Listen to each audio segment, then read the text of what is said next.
Olá pessoal, bom dia. Meu nome é Paulo Seleguin, eu sou professor aqui na USP de São Carlos. E nesta manhã fria de junho, eu tenho gravado os vídeos sempre bem cedo, antes da aula. A gente vai ver então mais uma aula aqui do curso intensivo de Termodinâmica e Aplicações de Engenharia. E na aula de hoje, as equações de balanço para energia de sistemas abertos e, no caso, os sistemas transientes. Lembrando aqui no nosso cronograma e a nossa árvore fractal do conhecimento, a gente está na última aula do módulo de primeira lei e como eu já desenvolvi a maioria dos conceitos, vai ser interessante porque eu vou poder ir bem avante nas questões envolvendo as aplicações. E no caso, eu vou falar de uma aplicação aeroespacial e em particular da energética do lançamento de um foguete, manobras e a reentrada, tá? Vocês vão ver, eu vou focar na questão das energias e os números são realmente impressionantes. Bom, a equação básica nossa é a chamada equação de Tsiolkovsky. Tsiolkovsky era um personagem curioso, né, meio um outsider, a gente diria hoje, um professor de matemática do ensino médio, mas ele desenvolveu uma equação que realmente a gente usa até hoje. A equação está aqui embaixo. Ela relaciona a quantidade de energia cinética que você tem que conferir ao foguete, à espaçonave, em função da velocidade de exaustão dos gases aqui e em relação às massas, né, do propelente que você carrega desde o início e da carga útil. Tá? Então, no caso aqui do Soyuz, a carga útil é só a ponta ali, né, que tem a espaçonave propriamente dita, o resto é o lançador, tá? E a maioria, mais do que 90%, é propelente, ou seja, energia. Tá? E a razão disso, do que a gente chama a tirania da equação de Tsiolkovsky, é o seguinte: para cada metro que você sobe, para cada metro de energia potencial que você adquire e também energia cinética, nós vamos ver que além de altura, ele tem que ganhar muita energia cinética, você tem que carregar o seu combustível e o comburente também até aquela altura. Tá? Então, no início, você precisa de energia para carregar, por exemplo, o combustível a 10 km de altura, para poder queimar combustível a 10 km de altura, a 20, a 30 e assim sucessivamente, como está mais ou menos indicado aqui. Então, essa equação é muito interessante, é por isso que o Tsiolkovsky é um dos nossos heróis aqui da aula de hoje, mas justamente esse aspecto que a gente costuma se referir como tirania da equação de Tsiolkovsky, dá um aspecto assim também de tirano, a tirania da equação de Tsiolkovsky. E para falar já de alguns números envolvendo a energia, aqui eu não estou exatamente respeitando uma ordem cronológica dos conceitos que eu estou colocando para vocês, mas é só para mostrar os números, né? Então vamos supor que eu queira colocar uma carga de 10 toneladas, que é mais ou menos a espaçonave Soyuz, né, numa órbita baixa de 200 km de altitude. Bom, fazendo algumas contas, né, com fórmulas de trabalho, que eu já inclusive vou deduzir para vocês, a gente calcula que a velocidade para essa órbita é alguma coisa como 9,5 km por segundo, já considerando os atritos com a atmosfera, os atritos aerodinâmicos. Então, fazendo as contas aqui, tá, eu calculo, né, usando a equação de Tsiolkovsky, eu calculo que isso representa 243 toneladas de propelente, ou seja, 10 de carga útil, 243, então é 4% e 96% aqui. Tá? Agora, olha que interessante, do ponto de vista de energia. Isso aqui é a história da tirania, né? Para pôr 10 toneladas, você precisa de muito mais propelente. E isso é uma órbita baixa. Agora vamos calcular a energia associada a isso. A energia é uma parcela potencial gravitacional, daqui a forma de calcular, e a cinemática, energia cinética. Tá? Na verdade, a maior fração aqui não é a potencial, é justamente a cinética. Fazendo as contas, eu calculo aqui 470 gigajoules. Isso para aquelas 10 toneladas. Bom, na hora de reentrar, né, na hora de voltar para a atmosfera, toda essa energia tem que ser dissipada. Tá? E como, da mesma maneira que não há oxigênio no vácuo, né, do espaço, você tem que carregar o combustível e o comburente, também não, pelo fato de haver o vácuo, não tem como você frear, né? A única forma de fazer isso é usando inicialmente o seu propelente para desacelerar, para perder essa velocidade, e aí sim o atrito aerodinâmico na reentrada. Tá? É justamente então o atrito que vai dissipar 99,99% dessa energia. Mas quanto é essa quantidade de 470 joules, né? Ou gigajoules? Eu fiz uma conta aqui para vocês terem uma ideia do quanto isso é em unidades, né? Eu troquei a unidade do gigajoule para caminhões, tá? de carretas, né? de concreto ou de areia, por exemplo. Então, fazendo o cálculo aqui, imaginando carretas de 40 toneladas andando a 100 km por hora, quanto representa, né, a energia, se eu tivesse que frear todas essas carretas, portanto, a energia a ser dissipada nos freios ali nas rodas, tá, eu precisaria ter, para esses 470 gigajoules, 31 mil carretas de 40 toneladas, né, sendo desaceleradas de 100 km por hora até o zero. Tá? Realmente, então, são números, essa velocidade é muito alta, mesmo que a massa seja pequena, a velocidade é muito alta, e como a velocidade entra ao quadrado aqui na energia cinética, né, então realmente são quantidades de energia impressionantes. Bom, essa energia então é dissipada, como eu disse, na atmosfera, e a sólido, só para mostrar, né, porque eu vou até voltar lá atrás, como a gente diz aqui em São Carlos, a cápsula, a espaçonave mesmo está só aqui na ponta, é que ela está protegida ali por aquela cúpula, tá, para diminuir os arrastes aerodinâmicos, tá, e o que está dentro da cúpula é realmente a espaçonave Soyuz, tá. E o módulo de reentrada é só essa parte intermediária. Aqui você tem um módulo de utilidades, a parte elétrica, alguns tanques de combustível, aqui um outro módulo mais de acoplamento, no caso aqui da estação espacial, mas o que retorna é só essa pequena fração aqui. Tá? E aí você vê que o escoamento ali é tão rápido, os atritos, quando ela reentra, é tão forte, que o gás se ioniza. Tá? Ele ionizar significa que ele vai perder os elétrons e núcleos desses átomos vão se separar, então você vai ter partículas com cargas elétricas, né? E isso vai, obviamente, afetar o escoamento. E as temperaturas são tão altas, passam de milhares de graus, né? E a gente vê aqui, por exemplo, o efeito disso no próprio material da cápsula. Ela tem, não sei se dá para ver, parece um edredom envolvendo a cápsula, e na verdade é ao mesmo tempo um isolante térmico, e também um material ablativo que se queima na reentrada para justamente dissipar, né, ajudar a dissipar aquela energia e proteger os astronautas ali dentro, controlando a temperatura interna. Ok, algumas das fórmulas de trabalho que eu usei rapidamente, porque a gente vai ter que usá-las daqui a pouco. Né? Primeiramente, o cálculo da velocidade necessária para entrar em órbita circular estável. Isso aqui é física 1 ou 2, alguma coisa assim, 1,5, digamos, né? Então, vocês já viram, eu vou passar rapidamente. Na verdade, para uma órbita circular estável, o que a gente tem que fazer é igualar a força centrípeta quer dizer, a força de peso aqui, né? A força da atração gravitacional. Então, fazendo isso, eu vou fazer bem rápido, né? E igualando, então, a força centrípeta à força de atração gravitacional, a gente tem essa formulinha aqui para o cálculo da velocidade para manter a órbita sustentável naquela posição, naquele raio, que R seria aqui o raio da Terra, H a altura da órbita, a altitude daquela órbita. G a constante gravitacional e M a massa do planeta Terra. Tá? Esse produto aqui, frequentemente, a gente usa a letra μ para designar e é a constante planetária.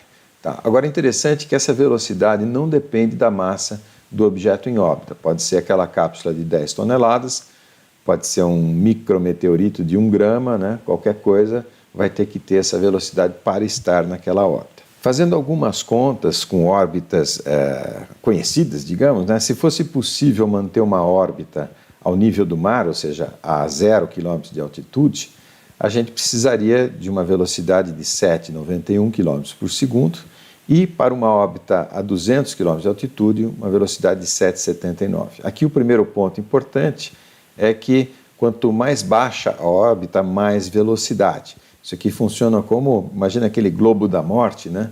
Quanto menor o raio do seu giro, mais tem que ser a velocidade para justamente compensar, né? A fazer aquela compensação de forças. Esse é um ponto importante. Agora, isso daqui é teórico, né? Despreza qualquer atritos, por exemplo. Então, se a gente considerar perdas com a própria gravidade, com o atrito, a gente precisaria somar aqui alguma coisa entre 1 e 2 km por segundo de energia, né, de ΔV, e aí a gente tem um número, que esse número a gente vai usá-lo mais à frente. Então, por uma órbita baixa, esse LEO aqui é Low Earth Orbit, tá? 200 km. Então, a velocidade ali, né, padrão, alguma coisa em torno de 9 a 10, digamos assim, km por segundo. Depende muito da própria geometria da espaçonave, porque isso tem a ver com atritos aerodinâmicos. Ótimo. O outro parâmetro que eu queria calcular com vocês é a velocidade de escape. Essas duas fórmulas que eu estou deduzindo agora, elas vão aparecer mais à frente. A velocidade de escape significa o seguinte: a gente vai escapar da atração gravitacional da Terra, né, da zona de influência da Terra. Então eu não preciso andar para a lateral, né? A lateral tem que gerar força centrípeta ali, né? Então eu posso, por exemplo, lançar para a vertical, como está mostrado aqui, como se fosse uma bala de canhão mesmo. Isso significa o seguinte: então, que para eu escapar da órbita, eu tenho que zerar essa força de atração gravitacional aqui, ou colocar uma velocidade inicial que corresponda a uma velocidade, né, uma energia cinética, me fugiu a palavra, uma energia cinética inicial, tá, que se anule, que compense toda essa energia potencial que vai ser gerada aqui. Então, a gente está igualando, né, para poder calcular essas duas situações, inicial e final, a gente está igualando a energia mecânica, isso se conserva. Aqui, obviamente, eu estou desprezando também os atritos com a atmosfera na hora do lançamento. Tá? Então, a energia mecânica inicial é igual à energia mecânica final, tá? E cada parcela da mecânica é cinética mais potencial. Aqui eu posso ir rápido, né? Mais o roteiro de dedução que eu estou mostrando para vocês. Então, abrindo as parcelas da energia mecânica e escrevendo para cada caso, né? No caso inicial, a altura da órbita, a altitude é 0, tá? E a velocidade inicial é VI. E no caso final, tá? A altitude é H, eu pus um H de T só para, né, considerar que isso pode ir aumentando ad infinito, né? E eu tenho, por exemplo, que na situação limite, eu lanço esse projétil e essa força vai girando e ele fica parado aqui, tá? Na verdade, se movimentando junto com a Terra em torno do Sol, mas em relação à Terra ele fica parado, né? Então essa velocidade final se anula e aí eu consigo calcular essa velocidade inicial para essa condição limite. Obviamente, se você quer ir para Marte, por exemplo, você tem que ter um pouco mais de velocidade, né, nessa situação final aqui para realmente poder se direcionar a Marte. Então, cancelando tudo que a gente tem que cancelar, aí a energia potencial então vai a 0 também, né? Igualando, eu tenho essa fórmula aqui, tá? Então, são as duas fórmulas de trabalho que a gente usa para calcular ou a velocidade de escape ou a velocidade orbital, e no caso aqui, é interessante que a velocidade de escape também não depende da massa do objeto, tá? Ela desaparece, se cancela aqui nesse equacionamento. Ok, falando então de lançamento, né? Agora, sexta-feira, teve um lançamento histórico, né? Que foi o lançamento da SpaceX, a Demo 2, ou a Launch America, como eles estavam dizendo, e é, na verdade, o retorno dos lançamentos de astronautas ao espaço a partir de solo americano, usando um foguete construído por uma empresa privada, que é a SpaceX. Isso aconteceu sexta-feira, sábado foi o acoplamento, né? O domingo já me fugiu aqui, mas isso então foi, para você que não está assistindo, né, agora exatamente esse vídeo, ou agora que eu digo nessa data, né? Isso foi no 30 de maio, tá? E foi um Falcon 9, como está mostrado aqui, e a questão do lançamento, eu vou mostrar para vocês, é um negócio muito interessante, né? Vale a pena a gente perder uns minutinhos para entender isso aqui, porque aí vai ficar bem mais claro o que eu vou falar na sequência. O Falcon 9 ele tem um primeiro estágio aqui, até essas aletas, né? São aletas retráteis e na volta elas são usadas para direcionar. O segundo estágio e a Dragon, né? Que é onde estavam os astronautas, que é essa parte superior aqui. Tá? No lançamento, e aqui eu coloquei tempos e tal, né? Que só para dar uma ideia para vocês do andamento, depois eu vou mostrar um vídeo, isso está no link aqui embaixo e fornecido pela própria SpaceX. Então, no lançamento, liga aqui os 9 motores Merlin, na verdade, tá? E você lança até a uma altitude aqui mais ou menos de 60 quilômetros, quando tem a separação do primeiro estágio. O primeiro estágio ele é recuperável, então ele manobra, ali que ele usa aquelas aletas, ele manobra, tá? E depois pousa usando os próprios motores. Então, é o Main Engine Cutoff e a separação do primeiro estágio aqui também. Então, o segundo estágio liga, funciona por mais tempo, na verdade, até a situação de inserção orbital. Esse segundo estágio, por enquanto, ele não é reaproveitável. Tá?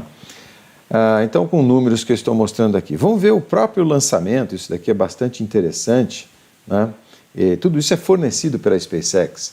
E o que eles vão mostrar aqui para vocês são algumas coisas que eu acho que vale a pena olhar. Essa trajetória branca aqui é a trajetória nominal, aquela que a espaçonave deve seguir, né? A trajetória azul é a trajetória que ela segue a partir daquele ponto, se desligar todos os motores. Então, nessa situação, ele cai no mar, né? E o que vai acontecer é o MECO, né? Que é desligamento do primeiro motor, do primeiro estágio, e separação. Aqui vocês vão ver logo, né, que esses estágios vão se separar. Tá? O primeiro já separou agora, né, então vão ter duas trajetórias. Então, se desligar o motor de cada um deles, eles caem nessas posições. Ela inicia, agora aqui é o booster, né, o primeiro estágio, ele está manobrando, tá? Depois desliga os motores, ele meio que cai em queda livre, só lá, muito próximo da aterrissagem, é que ele vai ligar os seus motores para diminuir a velocidade. Ele não usa paraquedas. Né? Aqui é o estágio 2 com a cápsula na ponta e ele então continua acelerando para a inserção orbital, chamada inserção orbital. Agora olha que interessante. Né? Na verdade a órbita é um movimento de queda contínua. Então o que acontece se desligar o motor aqui, que ainda não atingiu a velocidade de escape? Ele vai e cai no mar. Mas conforme ele vai acelerando, ele vai caindo cada vez mais à frente. E como a Terra é curva, né? Você sabe que a Terra é esférica, né? Ou quase esférica, ela é meio achatada. O que acontece? Que ele vai caindo cada vez mais à frente, até que acaba a Terra aqui, né? Quer dizer, a própria curvatura da Terra meio que se iguala à curvatura da trajetória de queda aqui e ele acaba entrando em órbita. É o que vai acontecer daqui a pouco, né? Isso não é uma animação, isso aqui são dados reais mesmo do lançamento que a SpaceX fornece, então está lá, está na iminência de entrar em órbita, você vai ver essa linha azul, né? Ela começa a cair por trás da Terra aqui e aí, consequentemente, vai voltar lá para frente. Então essa é exatamente a manobra de inserção orbital e eu quero nesse vídeo aqui desenvolver esse equacionamento todo.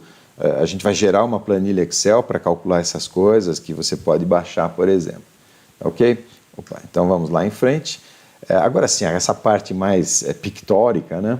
Eu vou deixar um pouquinho para trás para a gente desenvolver algumas equações. Então, cálculo da energia necessária para colocar um objeto em órbita. Ou seja, a equação de Tsiolkovsky, e eu quero mostrar para vocês que se trata da primeira lei da termodinâmica. Na verdade, eu vou rededuzir a equação de Tsiolkovsky a partir da primeira lei da termodinâmica.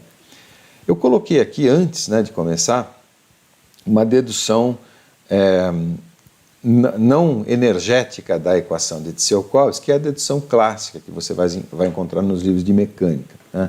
Basicamente, o problema tem a ver com o fato da massa estar variando. Né? A lei de Newton, força é massa vezes aceleração, desde que a massa seja constante. Tá? Então, na verdade, a generalização da lei de Newton seria força é a derivada da quantidade de movimento, da taxa de variação, ou seja, é a taxa de variação da quantidade de movimento. Se a massa está variando, então você vai considerar também a variação da massa. Não precisa seguir aqui agora, não vou seguir esses passos de dedução, mais mecânica, menos energética, né, da equação de Tsiolkovsky, tá? Mas o fato é que, fazendo essa dedução, a gente chega nessa expressão que eu já usei com vocês ali para calcular aqueles 31 mil caminhões de areia, né? Que é o ΔV em função da velocidade de exaustão aqui, isso aqui eu já vou explicar, tá? Em função do ln da massa inicial dividido pela massa presente instantaneamente no foguete, né? Na medida em que ele vai queimando o combustível e o comburente, a sua massa vai diminuindo, né? Então ele vai então gerando a força propulsiva. Eu quero chegar nessa equação, e na verdade numa versão melhor dessa equação, que considera outros aspectos aqui, inclusive o atrito aerodinâmico, por exemplo, que não está sendo levado em conta aqui nessa equação. Aqui, né, ressaltando, não entra nem força gravitacional, muito menos a variação da força gravitacional em função da distância ao centro da Terra, né? Atritos não considera nada. E eu quero desenvolver aqui nessa aula de hoje um modelo bem mais verossímil do lançamento. Tá, ok? Então vamos lá. Eu vou analisar, vou fazer essa dedução fazendo uma análise em dois aspectos, na verdade. Porque o lançamento do foguete, ele envolve, na verdade, duas coisas, né? Duas velocidades. Uma velocidade ascensional, por quê? Porque a gente tem que escapar do atrito aerodinâmico causado pela atmosfera, tá? Mas também o foguete precisa ganhar velocidade lateral aqui, para justamente poder entrar em órbita. Então, na verdade, todo foguete, quando ele é lançado, ele começa subindo, como a gente diz aqui em São Carlos, subindo para cima, e depois de um certo momento, né, em geral, inclusive, ele sobe bem na vertical para furar o mais rápido possível a atmosfera, tá? Mas logo em seguida, né, logo que ele passa essa situação, ele já começa o que a gente chama de giro gravitacional, tá, para poder justamente transferir toda aquela energia para uma energia de translação aqui, para entrar nessa órbita aqui. Se ele quisesse ir para Marte, por exemplo, ele faria alguma direto, né, sem estacionar numa órbita aqui, ele já poderia sair assim, meio calabresa, meio mussarela, como eu costumo falar, um pouco de giro gravitacional, mas não tanto, tá? Porque ele precisa alcançar a velocidade de escape. Então eu vou dividir a análise em duas, né? Uma análise do movimento vertical, ascensional, e outra do lateral. Vamos começar analisando o movimento lateral. Para isso, o nosso foguete, né, tem que voar na horizontal, e eu coloquei aqui uns exemplos para vocês de aviões foguetes, na verdade, tá? Aqui está o X-1, que foi o avião usado para quebrar pela primeira vez a barreira do som pelo Chuck Yeager. Se você gosta dessas coisas, eu recomendo aquele filme em português, chama Os Eleitos. Conta exatamente a história aqui do Chuck Yeager. E aqui também eu coloquei o X-15, tá? Que foi usado na verdade, para atingir velocidades bem maiores, né? 3 vezes a velocidade do som, por exemplo. E esse avião foguete, ele oficialmente ele não entrou em órbita, mas foi ao espaço, tá? O Neil Armstrong participava desse projeto aqui do X-15 antes de entrar no projeto Apollo, e isso está retratado num filme também, que me fugiu o nome agora, mas esse é bem mais recente. Esse Os Eleitos aqui dos anos 80, e esse é de alguns anos aí, contando a trajetória, né, do Armstrong. Ok? Mas então, para garantir, né, que ele realmente fique na horizontal, porque o problema é que esses aviões são foguetes, né, eles não têm aspiração, tanto o combustível como o comburente são embarcados aqui, e curiosamente, vale a pena falar que o X-1 inclusive usava etanol como combustível, né? Mas ele pode ganhar e perder altitude. Então vamos considerar, na verdade, um carro-foguete, tá? Então esse aqui realmente anda na horizontal, até essas competições são feitas nesses lagos secos que tem lá nos desertos americanos. Tá? Então é um carro-foguete. E eu quero explicar um pouco para vocês algumas simplificações que eu vou fazer para a gente evitar um pouquinho a parte química por enquanto, né? Para evitar ter que fazer todos aqueles cálculos químicos. Deixa eu preservar minha voz aqui, né? Mas então, eu vou explicar essa simplificação. Como é que funciona? Primeiro, o funcionamento, né? vamos imaginar o carro-foguete, então ele liga os motores, significa que a sua massa, né, de combustível e comburente vai sendo aspirada aqui pelas bombas, né, e essas bombas vão injetar aqui na câmara de combustão o combustível e o comburente. Então aqui você tem uma alta pressão, alguma coisa como, né, na aula passada a gente supôs 10 bar, se eu não me engano. Tá? Nos foguetes atuais, alguma coisa como 200 bar, tá? Porque quanto mais alta a pressão, mais alta é a eficiência de conversão. Então a gente vai supor uma certa pressão aqui de trabalho, né? Agora, do ponto de vista da massa, da variação da massa, vamos supor que aconteça o seguinte: você consegue consumir continuamente uma certa quantidade de combustível, ou seja, a taxa de queima é constante, né? Então essa variação da massa é linear no início e em seguida a massa passa a ser constante, a massa seca, né? Ou a massa da aeronave propriamente, sem o combustível. Então matematicamente isso pode ser gerado dessa maneira aqui. É que esse parâmetro aqui, esse M ponto, né, é a taxa de queima de combustível, ele vai aparecer para a gente. E essa formulinha aqui, a massa seca mais a massa de combustível menos M ponto vezes T, tá? Essa formulinha vai aparecer para nós, inclusive, né, até na equação do foguete. Agora, do ponto de vista da trajetória, né, uma trajetória plana, né, então, por exemplo, eu posso ter uma coordenada x aqui, né, na horizontal, x está aqui, que vai, obviamente, depender do tempo. E o que acontece? Então, ele vai acelerar no início, tá? Depois, quando termina a queima do combustível aqui nesse ponto, por exemplo, e aí entra essa velocidade, né, ele vai começar a diminuir por causa do atrito aerodinâmico, né? Então, esse Cx aqui é o parâmetro que modela o atrito aerodinâmico para nós. Quanto menor, né, melhor. Ok? Mas então, agora sim, aquela simplificação da química, né, que eu queria mostrar para vocês, né? O que está acontecendo aqui? Na realidade, combustível e componentes estão sendo bombeados para uma câmara de alta pressão. Tá? Então, é importante isso daqui, eu tenho que gastar energia para fazer esse bombeamento, mas essa é uma energia interna e, de qualquer forma, sai também aqui da energia química armazenada no combustível comburente. Bom, então é um bombeamento, né? Na câmara de combustão, o que acontece? Queima, né? Geram gases e esses gases são expelidos para trás pelo bocal, tá? E essa aceleração desses gases aqui é que gera uma força propulsiva para frente e que vai, então, vencer os atritos aqui. Ok? Então, para evitar ter que fazer todo esse cálculo químico, eu vou supor que eu pudesse fazer o seguinte, né? Vamos supor que eu previamente, eu queimasse todo esse combustível e comburente e gerasse uma certa quantidade gigantesca de gases, né, correspondente a todos os gases aqui, tá? E eu pressurizasse isso num tanque, né, por exemplo, com uma mola, como está mostrado, um êmbolo e uma mola. Pensa na aula passada aquela seringa hipodérmica que a gente usava para injetar o material dentro do sistema. Tá? Aqui é o contrário, né? Uma seringa hipodérmica, portanto, fazendo uma força sobre o êmbolo, mas para injetar esses gases aqui para fora, né? Para expelir através do bocal, né? Então, tudo bem, isso daqui não é verdade, né? Esse tanque seria gigantesco, porque são gases, afinal de contas, né? Mas é só para efeito de temos que contornar a necessidade do cálculo químico aqui, ok? Então, esse nosso carro-foguete, ele é, na verdade, um carro que tem gases comprimidos a uma pressão e a uma temperatura iguais à pressão e à temperatura da câmara de combustão real, tá? Então, quanto a isso, não tem problema.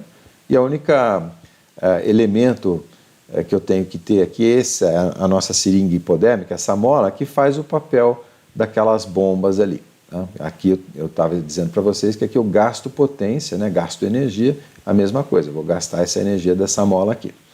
Okay? Então a parte química que eu estou evitando, acompanhe comigo aqui, eu peguei etanol exatamente inspirado pelo X1. Então a gente faria o balanço estequiométrico, né? Como eu estou mostrando aqui, tá? E aí eu teria aqueles gases de combustão, para cada mol de combustível eu tenho 5 mols, na verdade, de gases de combustão, né, da mistura vapor d'água e CO2, E é essa mistura aqui que eu vou considerar lá dentro. Nós vamos simular isso aqui, essa mistura inclusive. Tá? Perfeito. Aí, como é que é aquela história do cálculo da velocidade? Né? Como é que isso acontece? O que acontece no bocal que essas velocidades aqui são muito altas? Eu quero mostrar para vocês o quanto nesse caso. Então eu tenho, por exemplo, pegar um diagrama de estado desses gases aqui. Tá? Então eu tenho alta pressão, né? A pressão, aqui eu já estou usando temperatura e entropia, tá? De novo eu não defini entropia, mas vocês já sabem, é uma das propriedades de estado, né? Uma das coordenadas termodinâmicas. Então por que eu estou usando a entropia? Porque eu vou supor, né, que esses gases vão se expandir aqui na saída do bocal, né?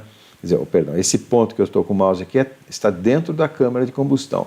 Por quê? Porque está a temperatura da câmara de combustão e na isobárica da câmara de combustão. Eles vão se expandir, né, através do bocal. Então, esse ponto aqui que eu estou com o mouse, na verdade, é esse ponto aqui embaixo. A pressão passa a ser a pressão ambiente. E como a expansão no bocal é sem atritos e sem perda de calor, lembra, na aula passada eu falei para vocês que isso é um processo isentrópico, né, entropia constante. Então, a transformação vai ser entre essas duas isobáricas. Vamos calcular qual que é a velocidade resultante, usando justamente a primeira lei, e no caso aqui para um sistema em regime permanente mesmo. Tá? Então, definindo um volume de controle aqui em torno do bocal, vou desenhar ele aqui para vocês, né? E equacionando, eu tenho o quê? A entalpia, lembra, não tem calor, não tem trabalho, então são só as parcelas entálpicas, né? Então, no caso, dentro da câmara de combustão, eu não tenho velocidade, então a única parcela energética é a entalpia. Na saída aqui, na exaustão, eu tenho uma parcela entálpica. Tá? Essa parcela entálpica ela é calculada com duas coordenadas, a pressão ambiente e a temperatura de exaustão, certo? Que a gente calcula dessa maneira aqui, já vou mostrar, mais a parcela de energia cinética. Okay? Então, isolando aqui dessa equação a parcela de energia cinética, raiz de 2ΔH. Tá? Então, agora vamos ver como é que a gente calcula os Hs. Eu preciso de duas coordenadas GPS. No caso da primeira, eu tenho a pressão e a temperatura. No caso da segunda, eu tenho, na verdade, a pressão, que é a pressão ambiente, e essa temperatura de exaustão. E a temperatura de exaustão, que é esse ponto, desse ponto aqui, o que eu tenho? Eu não tenho a temperatura de exaustão, quero calcular, mas eu tenho a pressão e tenho a entropia. Tá? Então, essa temperatura eu calculo com a pressão e a entropia, porque eu estou supondo que o processo seja isentrópico. E esse macaquinho aqui eu chamo de equação M, essa aqui é a minha M3. Né? Então, essa equação M3 eu coloquei aqui para a gente usá-la mais à frente. Eu uso uns símbolos assim meio fora do padrão, porque aí fica fácil de vocês identificar. Alguns slides à frente, essa equação vai aparecer, então se vocês quiserem recuperar na hora de estudar, né, repassando essas equações, é fácil, é só voltar na equação M3. Fazendo cálculos, né, considerando, por exemplo, valores especulativos. Né? Então, na minha situação aqui, vou pegar, por exemplo, de simulação, só um parênteses, a gente vai gerar uma planilha para simular isso daqui a pouco. Né? Então, vou considerar, por exemplo, 100 kg de CO2 tá, a 20 bar 500 graus. Né? Então, a transformação de 20 para 1, de 500 para uma certa temperatura.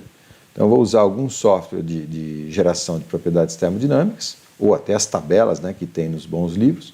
Então, inicialmente eu estou aqui, 500 graus, eu não, CO2, né, a 500 graus, 20 bar, tá? Então, duas coordenadas, tenho todas as outras propriedades. Então, densidade, entalpia e entropia. Está aqui o 991, que seria entalpia inicial, e a entropia 3,12. Tá? Na situação final, aqui eu tenho a pressão 1 e eu copiei a entalpia ali, Ctrl+C, Ctrl+V, então eu tenho as duas coordenadas, a hora que eu digito Enter, eu tenho todas as outras propriedades. Então a variação da entalpia, repara que não é muito alta essa variação, né? De 991 para 600, é mais ou menos 1000 para 650. Então é alguma coisa como 350 kJ por quilograma. Tá? Essa é a variação entálpica. Vamos ver quanto que isso representa em termos de velocidade. Então, usando a nossa formulinha lá, da equação M3, né? Aqui eu não usei porque ainda está muito próximo, né? Eu não usei o macaquinho, né? Porque ainda está muito próximo. Então, colocando lá os números, eu tenho uma velocidade de 826 metros por segundo. Então, uma variação relativamente pequena aqui na entalpia gerou uma variação muito grande de velocidade, de zero, zero dentro da câmara de combustão, para quase 1000 metros por segundo. Tá? E aqui eu coloquei um gráfico também do quanto essa velocidade varia em função da pressão na câmara de combustão. Obviamente, quanto maior a pressão, melhor, e em função também da temperatura, esqueci de mostrar. Quanto maior a pressão, maior a temperatura, melhor, o ponto melhor aqui dessa minha simulação seria aqui, tá? Porém, mais eu tenho que ter espessura de parede, para aguentar essas pressões e temperaturas. A parede que eu falo, parede dos tanques aqui, Então esse veículo ele vai ficando muito pesado e acaba sendo ineficiente do mesmo jeito. A arte do projeto está em achar boas soluções de compromisso para essa situação. Ok, agora sim eu estou pronto para deduzir a equação de Tsiolkovsky a partir da equação do balanço de energia. Vou até tomar um copinho d'água aqui, que agora, digamos, é a parte emocionante, Então vamos lá, como é que é o meu volume de controle? Está indicado aqui para vocês, em pontilhado. Eu tenho gases naquela condição que eu expliquei, eu tenho o meu sistema ali, de compressão, é um sistema para manter a pressão constante, principalmente. Tá? Então eu vou gastar energia para isso. Um ponto importante é a coordenada aqui que corresponde ao deslocamento do centro de massa do meu sistema. É x, tá? E a massa inicial do meu veículo é m0 mais a massa do combustível. Tá? Eu tenho uma força de arraste aqui, que eu já vou modelar com vocês. Eu tenho também a taxa de queima do combustível, ou seja, a taxa de depreciação dessa quantidade inicial, e essa velocidade de escape, que eu defino, na verdade, pela geometria do bocal. Tá? Bom, como é que é a equação de conservação de energia para esse volume de controle, que é essa linha pontilhada vermelha? Então, é a mesma coisa de sempre, o nosso inventário energético. A soma das receitas menos as despesas é igual à taxa de variação do saldo. Tá? Então, eu tenho como taxa de variação do saldo, vamos acompanhar aqui, eu tenho o quê? Uma massa, é uma massa instantânea, dada por aquela formulinha lá, que dá o decaimento da massa do meu veículo, tá? Em função da taxa de queima. Então, eu tenho a massa vezes a energia específica, Aqui é quilojoules por quilograma dessa massa aqui. Agora, aqui, a energia que eu tenho 3 parcelas. Essa energia específica são 3 parcelas. Uma delas é a parcela cinética, tá? Ou cinemática, energia cinética. Tá? Então, x ponto ao quadrado sobre 2 é a velocidade de deslocamento aqui do centro de massa. Depois eu tenho a energia do fluido, tá? Que a gente já vai entrar também, a gente vai abrir esses termos todos, e a energia do sistema de pressurização, que seria aquela energia da mola. Tá? Isso aqui é o equivalente da energia química, da qual eu extraio energia para poder bombear para dentro da câmara de combustão. Então, que essa parcela vai se cancelar mais à frente, e é por isso que eu estou desviando da parte química. Então, tudo bem, isso aqui são as minhas parcelas de energia do saldo energético, cuja taxa de variação eu vou igualar às energias, na verdade, que estão saindo. Só está saindo energia desse sistema, não está entrando energia nenhuma. É uma aplicação autopropelida total, nem o ar da combustão ela está aspirando. Aqui então é menos ainda porque é tudo movido a gás comprimido, na verdade. Tá? Então eu tenho parcelas, uma parcela de energia saindo associada ao fluxo de massa, tá? Que é a vazão do combustível aqui, vezes a energia contida naquele combustível, que é a entalpia nas condições de exaustão, certo? Mais aqui dentro, que está subtraindo no inventário, então mais a velocidade na exaustão. Essa velocidade na exaustão, no caso aqui, é a velocidade em relação ao solo, que é a velocidade dos gases de exaustão menos a velocidade de deslocamento para frente. Tá? Lembra que eu falei isso na aula passada? Que a situação de melhor eficiência é quando a velocidade de exaustão é igual à velocidade de deslocamento. Por quê? Porque essa parcela se cancela e a única perda energética que você tem é a energia termodinâmica contida nos gases. Então, se esses gases aqui estão a 500 graus, por exemplo, isso é energia que poderia, em tese, ser transformada em força propulsiva aqui. É uma fonte de ineficiência. Okay? Então aqui fica interessante porque aparece bem aquela situação da aula passada de máxima eficiência propulsiva.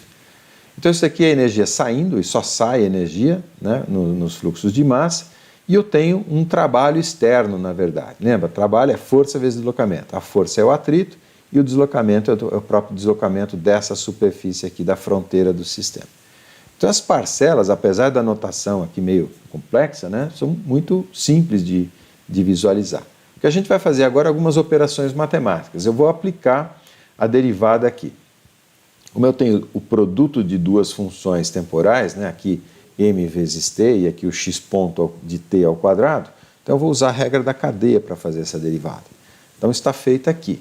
Né? Primeiro eu derivei a massa, né, que é o m0 mais o m de combustível menos a m de queima, né, vezes o tempo, então vai ficar simplesmente menos m de queima, porque essas duas são constantes, tá? Vezes aquela parcela, depois a massa vezes a derivada da parcela interna. Isso é constante, e aqui fica então 2x ponto vezes x2 ponto, regra da cadeia também aplicada aqui. Então abrimos esse termo, o outro termo eu copiei aqui, e o que eu vou fazer, o próximo passo na verdade eu quero isolar essa parcela x2 pontos aqui, porque eu vou justamente integrar essa equação numericamente, né? Então eu estou trabalhando aqui para isolar de um lado da igualdade o x2 pontos. Então eu passei para a direita, vou voltar um slide, né? Passei esse termo aqui que tem x ponto para a direita da igualdade e comecei a colocar algumas coisas em evidência, e isso está feito aqui. Tá? Então m do combustível dividido pelo x ponto, tá? E aqui os temos, né, o H do combustível na exaustão, a energia do combustível, tá, e vários outros pontos aqui. Agora, aqui acompanha o roteiro de substituições. No caso da força de arraste, tá, eu vou modelar essa força de arraste usando o Cx. Cx é aquele coeficiente de arraste aerodinâmico, né, até os automóveis, quando a gente vai comprar um carro, por exemplo, na fichinha do automóvel, tá, dá o Cx do carro, que é levantado, por exemplo, em túnel de vento. Né? E a forma de calcular a força a partir do Cx é justamente usando a velocidade, a energia cinética ao quadrado. Né? Então aqui é um modelo, obviamente, se Cx é um parâmetro empírico, né? E suponha que a gente tem esse parâmetro. A outra substituição ou manipulação que eu vou fazer é o seguinte, essa parcela, que daqui a pouco eu vou abrir esse quadrado, tá? Mas essa parcela da entalpia do combustível menos a energia do combustível, como é que a gente calcula? Tá? Então isso daqui é essa entalpia na exaustão, que é a entalpia dos gases de exaustão, menos a entalpia do combustível, ou a energia do combustível na entrada aqui. Essa energia eu posso calcular, lembra da aula passada em que a gente definiu entalpia, aliás retrasada, né? Então essa parcela de energia interna, ela é a entalpia, tá, menos o trabalho de fluxo. Eu não sei se vocês vão se lembrar, vou escrever aqui embaixo, a definição de entalpia era igual à energia interna, que eu usava a letra U, nessa aula de hoje eu estou usando a letra E, me perdoem por isso, né? Mais uma parcela aqui, que era o trabalho de fluxo, o trabalho daquelas seringas, né, hipodérmicas, que era a parcela PV. Então aqui nessa fórmula, para calcular o E, né, que nas aulas passadas era U, tá, eu vou fazer H menos PV, H menos o trabalho de fluxo. Esse trabalho de fluxo é, na verdade, a força aplicada na nossa seringa hipodérmica aqui. Correto? Então, fazendo um volume de controle, né, eu tenho que isso, e substituindo depois a equação M3, que eu vou fazer, mas fazendo então um volume de controle, nessa situação aqui, no bocal só no caso, né, isso é igual ao quê? É a velocidade, a energia cinética, mais o trabalho de fluxo. Então, deixa eu até apagar aqui, né? E aí, fazendo essa manipulação toda, né, eu tenho o seguinte. Então, eu transcrevi a equação que eu tenho, né? E agora eu vou abrir o quadrado ali. Então, abrindo o quadrado, eu começo a ter alguns cancelamentos. De novo, eu falo isso uma vez por aula, né? Deduzir fórmula é antipedagógico, usando slides, mas a ideia é um roteiro, né? Por isso que eu explico mais o roteiro e menos as contas. Então, abrindo agora o quadrado, ir fazendo os cancelamentos, porque aqui eu tenho um V de exaustão ao quadrado, né? Aqui eu tenho o x ao quadrado e aqui menos x ao quadrado, né? Fazendo todos esses cancelamentos, tá? Eu vou ter, aqui olha, eu até usei cores diferentes para mostrar para vocês o que está sendo cancelado com o que, tá? Então as velocidades de exaustão estão sendo canceladas, né, ao quadrado, né? Sobra o x ponto v da abertura aqui desse quadrado. O x ponto quadrado sobre 2 também se cancela e sobra, na verdade, quando a gente abriu a parcela aqui da energia do combustível, sobra um dos trabalhos de fluxo menos a parcela da mola ali, né? Então essas duas elas se cancelam, né? Como eu havia dito para vocês, elas são iguais. E aí, finalmente, eu tenho essa equação aqui. Essa equação, quando a gente integrá-la, a gente vai ter exatamente a equação de Tsiolkovsky. Só que ela tem uma vantagem nessa forma que eu estou colocando. Ela tem já uma expressão para a força de trabalho, tá? E tem, tem a história da massa aqui também. Mas justamente, né, esse ρ que aparece aqui, por exemplo, ele vai permitir a gente considerar inclusive a variação da densidade da atmosfera conforme a altitude, tá? Ok, né? Então isso daqui a gente vai integrar. Então eu transcrevi a equação aqui, eu vou integrar isso pelo método das diferenças finitas. O método das diferenças finitas está aqui, olha, corresponde ao seguinte, corresponde a calcular derivadas, né, dx dt como sendo ΔX ΔT. E esse ΔX eu faço em um intervalo de tempo, né, em ΔTs pequenos, certo? Então essa aproximação me permite calcular a derivada primeira, e se eu quiser calcular a derivada segunda, eu faço a derivada da derivada, tá? Então aqui acompanha, vou até indicar para vocês, né? Ou seja, essa equação que é contínua, eu vou resolvê-la numa partição do tempo. Então essa derivada segunda se escreve dessa maneira aqui, tá? Xk mais 1 menos 2xk mais xk menos 1 por ΔT quadrado. Isso daqui eu não expliquei, né? Mas é simplesmente a derivada da derivada. E essa outra parcela, o x ponto, vem aqui, né? Então o x ponto ele passa a ser o ΔX, né? Xk menos 1 dividido por ΔT e tal quadrado, porque está o quadrado ali, ok? Então, nesse ponto, acompanhe comigo, o que eu preciso fazer? Eu preciso, na verdade, calcular o próximo valor de x em função dos anteriores, que é o k e o k menos 1, tá? Então, manipulando essa expressão aqui para isolar o xk mais 1 em função dos outros, eu tenho essa expressão grande, mas, né, é só ter um pouco de paciência que a gente consegue implementá-la na planilha, mas que permite, né, calculando a partir dos valores anteriores, calcular o próximo. O movimento inicia como? Eu tenho um x0 e um x1, tá? Tendo x0 e x1 e todo o resto aqui, né, o ρ, o a, tudo isso eu tenho, na verdade. Então, tendo x0 e x1, eu calculo x2. Depois, eu tenho x2 e x1, calculo x3.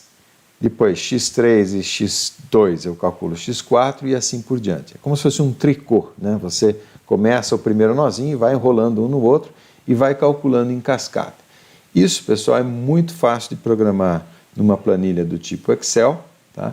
Eu tenho essa planilha aqui, ela está até aberta aqui nessa outra janela, ela está até aberta aqui, né? E a vantagem é que a gente pode mexer facilmente nos parâmetros. Por exemplo, eu quero colocar, em vez de 50 mil quilos de combustível, 60 mil.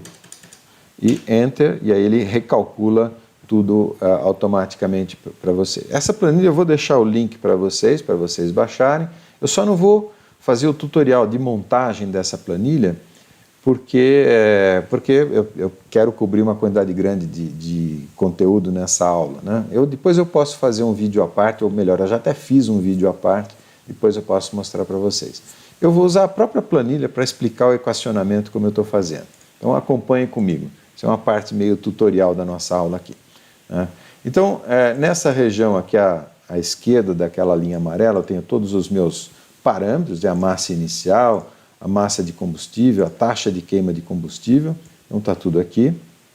Aqui eu estou explicando só a montagem da planilha, né?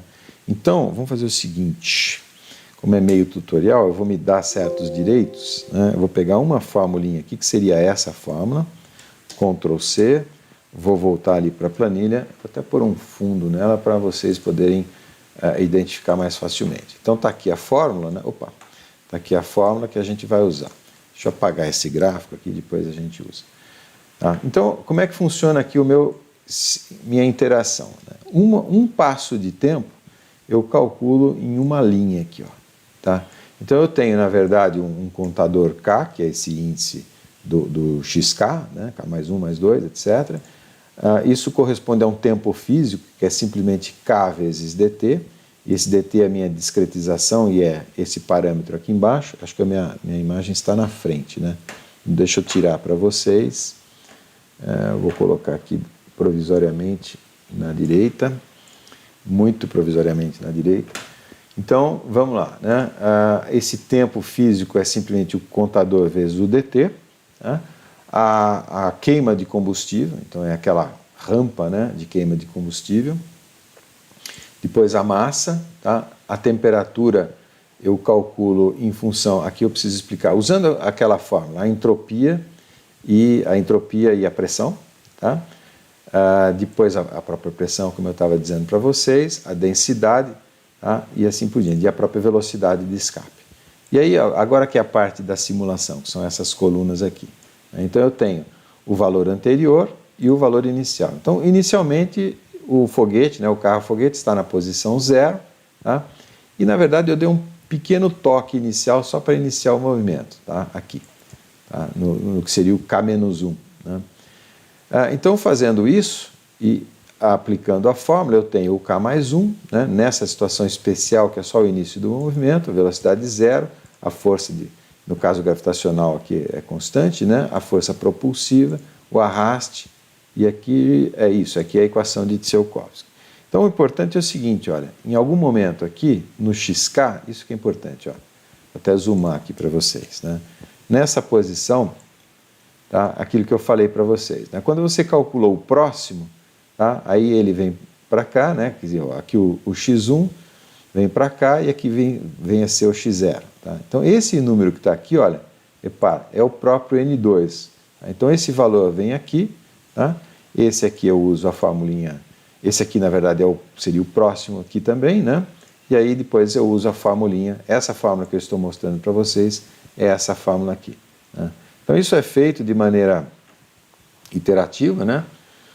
E com isso eu consigo fazer a simulação e gerar esses gráficos. De novo, é uma explicação super rápida, é mais para dar uma ideia bem genérica de como é montada essa planilha, e tem, né, um tutorial bem detalhado sobre isso. É que eu levo mais ou menos uns 40 minutos para montar essa planilha, não quero gastar esse tempo nessa aula, porque, como eu disse, eu tenho bastante conteúdo para cobrir. Então, como eu estava dizendo para vocês, né, eu simulo isso na horizontal, é a planilha. Então aqui, por exemplo, tem um resultado, né? Vocês podem olhar as massas que eu coloquei. Inclusive essa versão da planilha é uma versão simplificada, né? Não tem a parte vertical como eu estava mostrando, tá? Então é aquela situação. A gente tem aqui a posição e a velocidade. A posição vai aumentando, né? A velocidade vai aumentando. Na hora que acaba o combustível, aí a força de atrito vai desacelerando o carro, né? E ele para numa certa distância x. Ótimo. O que a gente precisa fazer agora, deixa eu até voltar a minha imagem para o lugar certo, tá? Para o gabarito dela. Então agora a gente vai analisar o movimento ascensional, porque eu quero justamente ver aquela questão da órbita.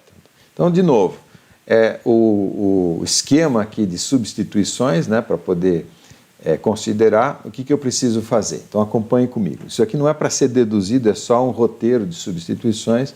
Não é para ser deduzido agora em aula, né? Mas depois, na hora de estudar, eu recomendo fortemente que vocês refaçam essas contas todas.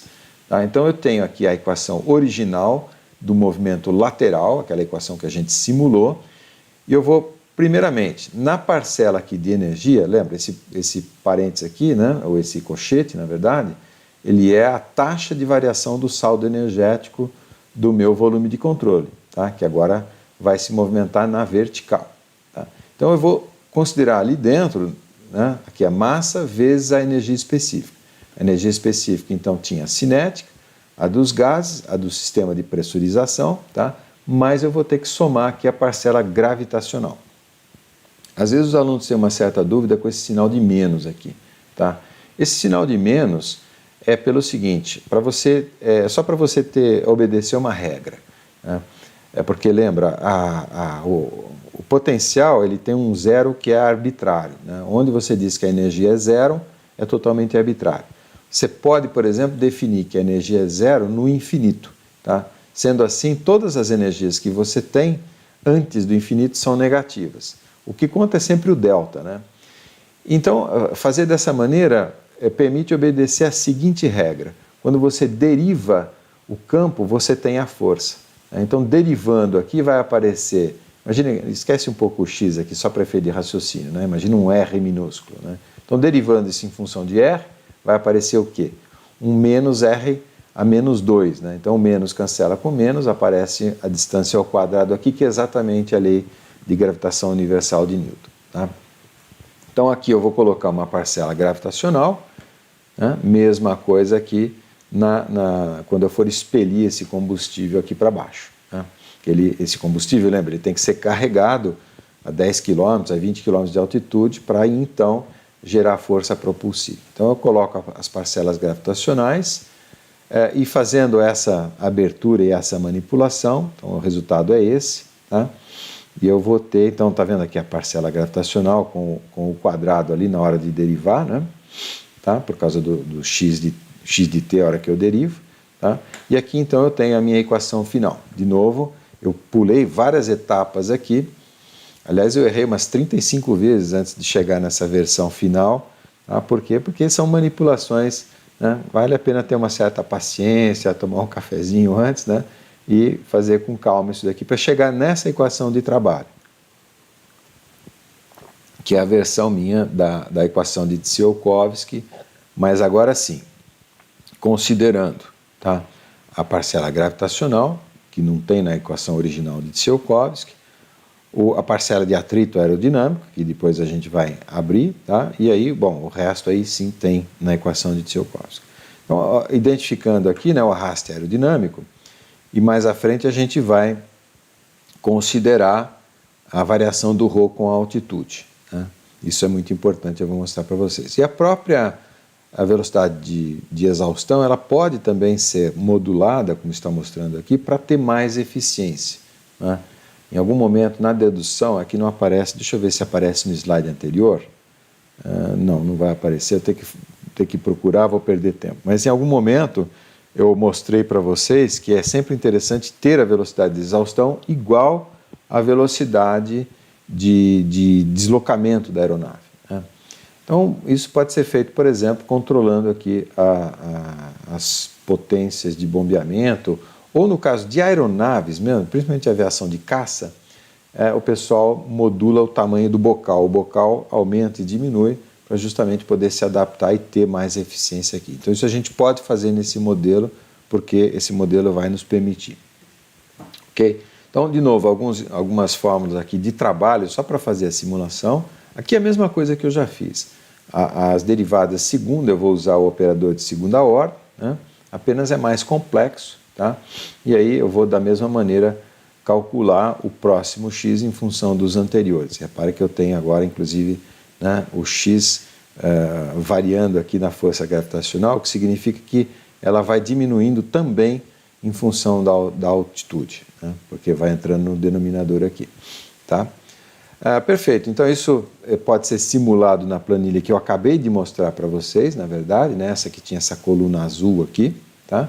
Eu expliquei a montagem dela em cima dessa planilha com esses parâmetros. Como eu disse, depois eu deixo o link, vocês podem baixar, e é muito interessante. Eu vou brincar um pouquinho com essa planilha agora para mostrar para vocês os efeitos, né, de você pôr mais massa, diminuir massa, e principalmente da tirania da equação de Tsiolkovsky. Então, como eu disse, vai estar disponível para vocês, e é só para mostrar. Então, aqui tem duas abas, né? Essa do foguete na vertical, óbvio, né? Essa Rocket Launch, e a outra da horizontal, aquela que eu já mostrei para vocês os resultados, é o Rocket Car. Então, as duas planilhas estão nessas abas aqui. E a questão da atmosfera, vale a pena dizer, é porque daqui a pouco eu vou tornar o modelo mais verdadeiro, né? A atmosfera nossa, acho que é a primeira oportunidade que eu tenho para falar isso para vocês. Às vezes eu me confundo um pouco porque eu estou gravando com alguma antecedência as aulas, né, para poder publicar na forma de estreia, então eu não sei se eu falei de uma aula que eu ainda não apresentei. Então, é meio confuso, me perdoem se for o caso. Mas a nossa atmosfera ela não é um negócio linear, bonitinho, ela tem uma série de efeitos, né? Curiosamente é que, olha, a gente tem a troposfera, tudo bem, a troposfera, né, a temperatura vai diminuindo, tá? Alguma coisa como menos 50 graus ali, né, a 10 mil metros de altura, que é onde tem a maioria dos voos comerciais, de longa distância, por sinal. Tá? Depois a gente tem a tropopausa, que não está marcado aqui, e a estratosfera. E na estratosfera a temperatura, inclusive, aumenta. Tá? A temperatura aqui aumenta por uma coisa interessante, pela absorção da energia solar que está chegando aqui pelo ozônio. Né? Então é o ozônio que absorve, principalmente a radiação infravermelha, ultravioleta, melhor dizendo, né? E essa energia do infravermelho absorvida pelo ozônio que é responsável por esse aumento de temperatura aqui. Ok? Então, assim, a nossa atmosfera aumenta, a pressão vai diminuir, porque está aumentando aqui, diminuindo a coluna, né? E aumentando a altitude, mas a temperatura aumenta. Então, são fenômenos complexos, né? Que a gente precisa compor para calcular no nosso modelo a densidade. E a densidade aqui nessa equação, tá vendo? É que aqui aparecem poucos pontos, né? Mas ela pode ser variada em função da altitude aqui. Tá? Pode olhar lá na fórmula que tem uma possibilidade de variar essa densidade aqui. Eu já vou explicar como daqui a pouquinho para vocês. Tá? Mas então, jogando números ali, né? E lembra, esse meu foguete ele está só sendo lançado para cima, não está sendo lançado para o lado. Ele não vai entrar nunca em órbita, tá? Porque eu separei o movimento em dois. Tá? Então, aqui eu tenho dois gráficos gerados ali com aquela planilha. Tá? O azul é a altitude em quilômetros e o laranja é a velocidade em quilômetros por segundo, apesar de estar escrito quilômetros por hora aqui. Tá? Quilômetros por segundo e lê nessa escala na direita. Então, numa determinada situação, que eu simulei aqui, né, eu lancei, é que eu já sei o que eu deveria ter dado nessa situação. Mas olha só o resultado. Então, a gente lançou o foguete para cima, ele alcançou uma certa altitude de 180 km, que é um pouquinho, está próximo aqui da estação espacial. Né?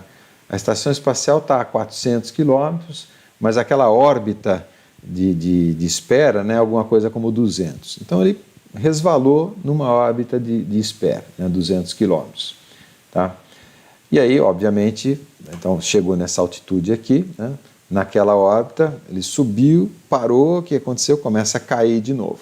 Tá? É o que está acontecendo aqui. Então, a velocidade começa a inverter e a altura começa a perder. Mas, como eu disse para vocês, pela quantidade de propelente que eu coloquei, eu esperava que ele alcançasse aquela órbita, né, ou até escapasse. Tá, okay? Então, o que eu quero mostrar para vocês é como tornar o modelo mais verdadeiro, porque nessa situação eu desconsiderei, por exemplo, o atrito, né, a variação, a diminuição do atrito atmosférico pela diminuição da densidade, entre outras coisas. Tá? Então, assim, como é que é a nossa atmosfera? Entrando um pouco mais no detalhe da nossa atmosfera. Eu já falei para vocês, né? A 10 km de altitude a gente tem a aviação comercial voando aqui. A 40 km de altitude, na verdade, é o recorde de voo por um MiG-25, tá? De voo com motor aspirado. Tá? Então, aqui é só o combustível que ele carrega. O comburente, que é o ar atmosférico, está sendo aspirado, e isso é 40 km. Um pouco acima a gente tem o balão meteorológico, ou os balões meteorológicos, e tem uma linha importante aqui, que é a linha de 100 km, a chamada linha de Kármán. Tá? Essa linha, ela oficialmente, ela é onde começa o espaço. Tá? E por que eu digo oficialmente? Pelo seguinte, se você quiser sobrevoar qualquer país abaixo da linha de Kármán, né, aqui uma aviação comercial, por exemplo, você tem que pedir autorização para os países que estão embaixo aqui. Né? Aqui é o Everest, inclusive, para vocês terem uma ideia da escala. Né? Então, abaixo da linha de Kármán, você está sempre no espaço aéreo dos países, mas acima não. Então, você pode passar por cima de quem você quiser, sem pedir autorização, se você estiver no espaço, que oficialmente começa na linha de Kármán, que é onde chegou o X-15, né, que eu mostrei para vocês, e é onde tem mais ou menos a aurora boreal. Né? Aqui, lembra, aqui a radiação solar, o vento solar está impactando sobre... Aqui é o finalzinho mesmo, é o fim prático da atmosfera também, né? Tá? Quer dizer, aqui a densidade é praticamente nula, tanto que, não sei se vocês se lembram lá no filme, né, o Armstrong tem dificuldade de controlar o avião porque essas superfícies aqui, a asa e tal, nada funciona porque não tem atmosfera. Tá? Então, as órbitas baixas, LEO, começam aqui em torno de 200 km, e como eu disse para vocês, a estação espacial, o ônibus espacial que está aposentado, mas agora a Dragon, né, a cápsula da SpaceX, e a Soyuz, que tem ido ali na estação espacial, alcançam altitudes de 400 km. Mas então, o importante aqui para nós é que a atmosfera prática, né, aquela que vai gerar atrito aerodinâmico para o lançamento da aeronave, não passa aqui dos 40, 50, 60 quilômetros, né, que é mais ou menos o limite onde o balão é uma bolha, né, uma bolha, então ele não pode subir mais, porque também não tem mais força de empuxo aqui, porque também não tem atmosfera. Okay? Então, a atmosfera, por causa desses fenômenos todos, do ozônio, como eu falei para vocês, né, ela não é linear, ela tem variações complexas, né, que podem ser equacionadas. Nesse curso eu não falo disso, mas no curso justamente de mudanças climáticas, nos vídeos de mudanças climáticas eu falo disso, né, no vídeo de modelos praticamente. Né. Então, a gente tem modelos, que eu não vou entrar no detalhe, para variação da temperatura, e aqui eu estou considerando só a troposfera e a tropopausa. Né? Então, esse pontilhado aqui está querendo dizer que esse modelo que eu estou mostrando é só até a tropopausa, portanto, até o quilômetro 20. Porque a partir daí a densidade é tão nula que você pode realmente desprezar. Tá? Tão nula que eu digo tão pequena. Né? Então, a temperatura decresce linearmente até o início da tropopausa, depois fica constante, e na verdade, eu vou até falar para vocês, são equações de gases perfeitos que a gente usa para deduzir, né, a partir aqui da temperatura, a pressão, tá, e a densidade. Né? Não vou fazer, como eu disse, o desenvolvimento, mas isso está feito em alguns outros vídeos, eu posso até também deixar o link para vocês.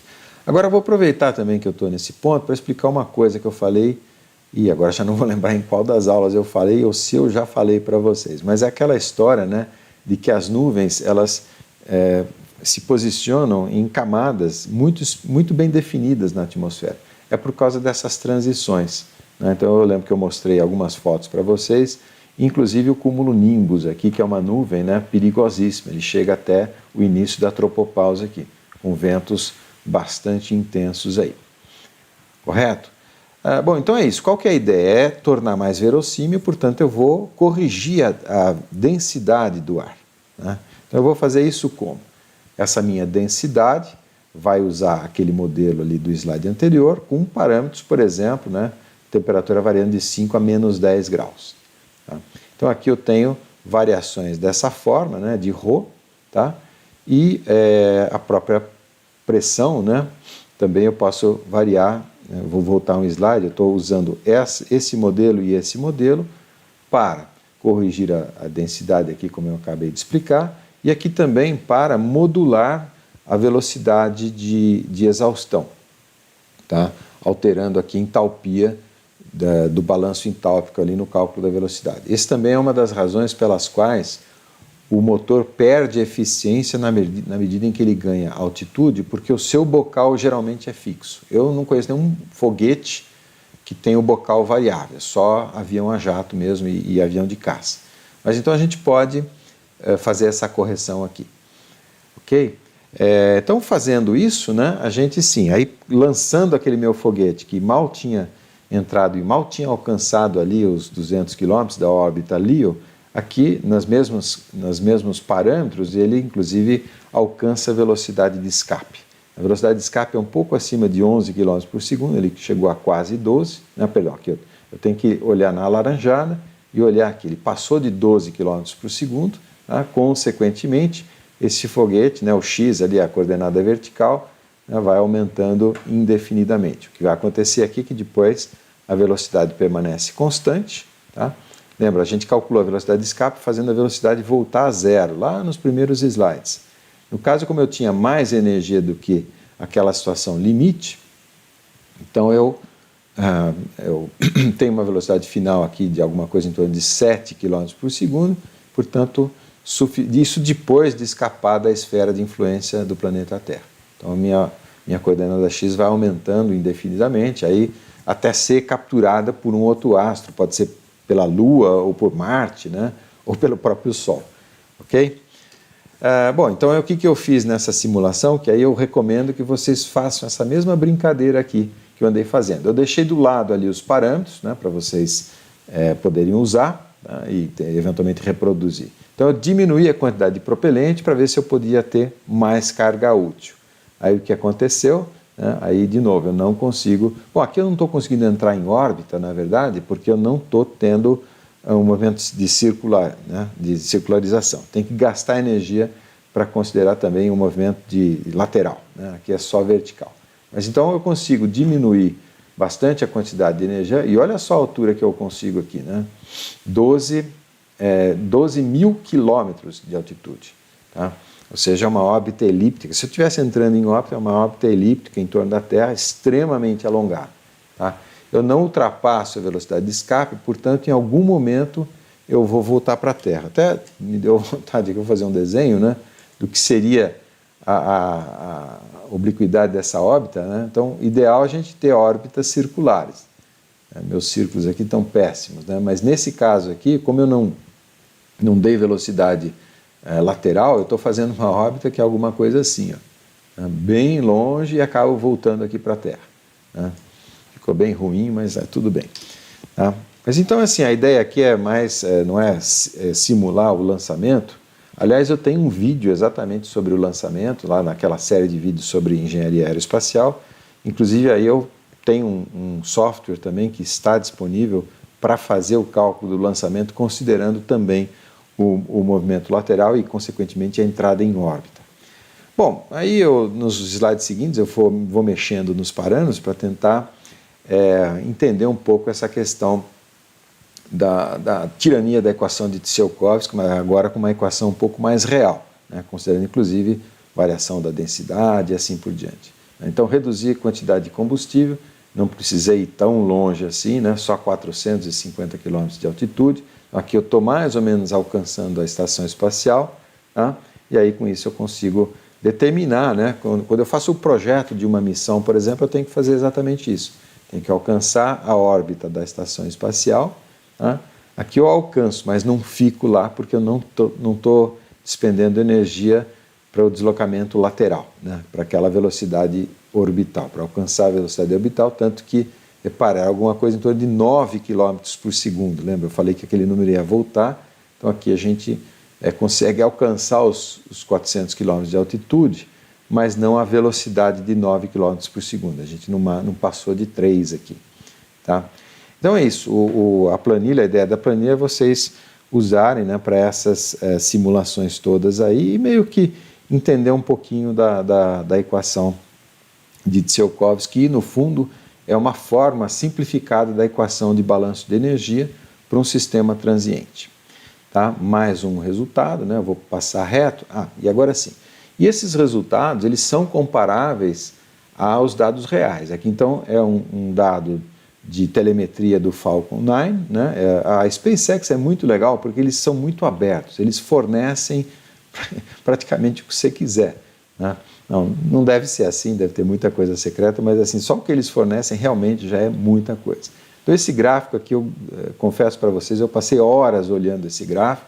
Né? Então a gente tem aqui, repara, velocidade, aceleração, a força de arrasto e a pressão dinâmica. Tá? Tem vários aspectos interessantes. A própria pressão dinâmica é interessante. Pressão dinâmica é a pressão na ponta do foguete ali. E por que esse parâmetro é importante? Porque, digamos, o motor está empurrando para cima. Vou até escrever aqui. Então, você tem uma força aqui, né, empurrando o foguete para cima, e você tem, basicamente, a força de atrito aerodinâmico empurrando para baixo. Isso aqui não parece um pilar? Eu não sei se vocês já fizeram resistência dos materiais, vocês já viram flambagem de pilar? Então esse foguete está louquinho para flambar, né? Para perder a integridade estrutural. Tá? Então, tanto que, para passar o ponto de máxima pressão dinâmica, chamado Max Q, né? Eu não sei se tem aqui ainda, Max Q, tá vendo? Aqui, ó, o que eles fazem? Eles desaceleram o foguete, tá vendo? Essa curva verde aqui é a aceleração, então desacelera o foguete, tira o pé do acelerador, tá? Para diminuir a velocidade, ou para ela não crescer tanto, para ultrapassar esse ponto aqui, e aí depois volta a acelerar. Tá? Para justamente evitar um dano estrutural no foguete aqui. Então, esses gráficos que eu estou mostrando para vocês são muito ricos. Né?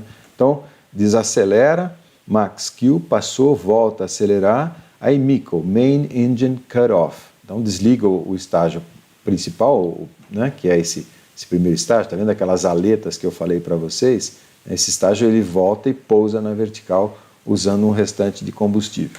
Mas aí então corta o primeiro motor, separa, tá? Passa um tempinho aqui, a aceleração cai a zero, né? Porque ele está voando no embalo, mas aí liga o segundo estágio e aí começa a aceleração de novo até alcançar aquelas velocidades orbitais, aqui em torno de 7, 8 km por segundo. Né? Bom, e aí, como eu disse, dá para passar um dia olhando esses sinais aqui, ainda mais que a gente tem uma planilha como aquela nossa lá, que pode simular essas condições. Eu esqueci de falar, num dos meus primeiros slides eu tinha um Falcon 9 com todos os dados aqui, a massa do primeiro estágio, massa do segundo estágio, eficiência propulsiva dos motores.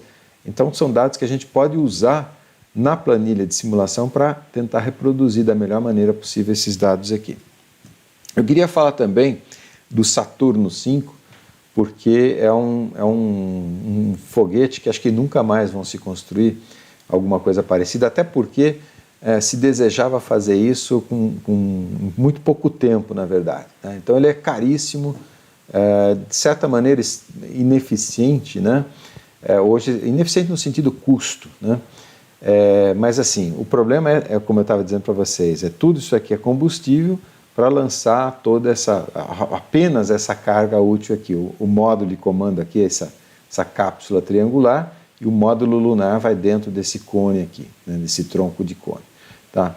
Mas toda essa energia é despendida para colocar em órbita essa carga, tá? E isso daqui, a potência é tanta, porque o tempo é pequeno, que o Saturno V, quando funciona no seu máximo de potência gerado pelos motores aqui, ele é alguma coisa como 10 usinas de Itaipu ligadas ao mesmo tempo.